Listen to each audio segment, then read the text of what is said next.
नमस्कार बच्चों, आज हम करने जा रहे हैं कक्षा 11वीं से जनसंचार माध्यम अध्याय से महत्वपूर्ण प्रश्न संचार के तत्व।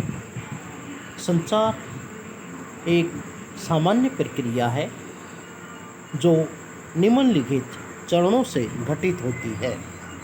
संचार प्रक्रिया को जानने के लिए इन चरणों को जानना अति आवश्यक है। संचार के तत्व। देखिए, संचार के तत्वों को समझने के लिए ये महत्वपूर्ण ग्राफ चित्र है।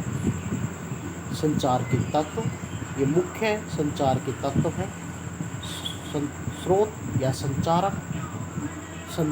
जब कोई संचार करना चाहता है, स्रोत या संचारक के मन में संचार प्रक्रिया की शुरुआत होती है। वह उसका एक संदेश निहित करता है जिसे डिकोडिंग या एनकोडिंग के माध्यम से कूटीकृत करता है, संदेश का निर्माण करता है, फिर कोई न कोई माध्यम लेता है और प्राप्तकर्ता तक पहुंचा देता है। और प्राप्तकर्ता फीडबैक के रूप में श्रोता तक वह सूचना देता है। इन सारी क्रियाओं में शोर बाधा के रूप में कार्य करता है। इसका विस्तार से वर्णन हम नीचे कर रहे हैं।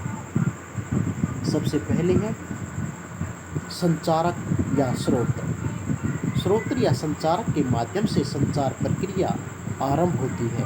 जब स्रोत या संचारक एक उद्देश्य के साथ अपने विचार, संदेश या भावना को किसी व्यक्ति तक पहुंचाना चाहता है, तब संचार प्रक्रिया शुरू होती है। उसके मन के ये भाव आगे संचार को शुरू करते हैं।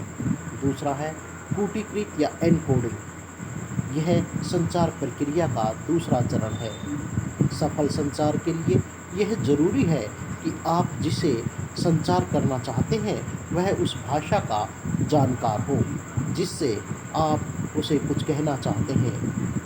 उस भाषा में उस संदेश को लिखना कूटीकृत या एनकोडिंग कहलाता है। भाषीय कोड का होना बहुत जरूरी है। तीसरा है संदेश। जिस भाषा में आप बात करना चाहते हैं उस संदेश को कूटीकृत कर अर्थात संदेश के रूप में लिखकर भेजा जाता है। इसे संचार का तीसरा चरण कहते हैं। यह संचार का मुख्य उद्देश्य है जिसे प्राप्तकर्ता तक पहुंचना होता है। अतः यह सरल और स्पष्ट होना चाहिए। नंबर 4 माध्यम। संचार प्रक्रिया का चौथा महत्वपूर्ण तत्व है माध्यम।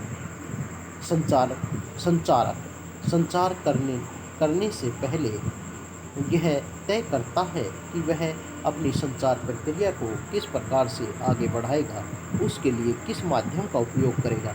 वह बोलकर, स्पर्श कर, संदेश से, इशारे से या जनसंचार माध्यमों के द्वारा अपने संदेश को प्राप्तकर्ता तक पहुंचाता है। प्राप्तकर्ता यह संचार प्रक्रिया का पांचवा तत्व है। प्राप्तकर्ता संदेश में निहित अर्थ को प्राप्त कर समझने का प्रयास करता है।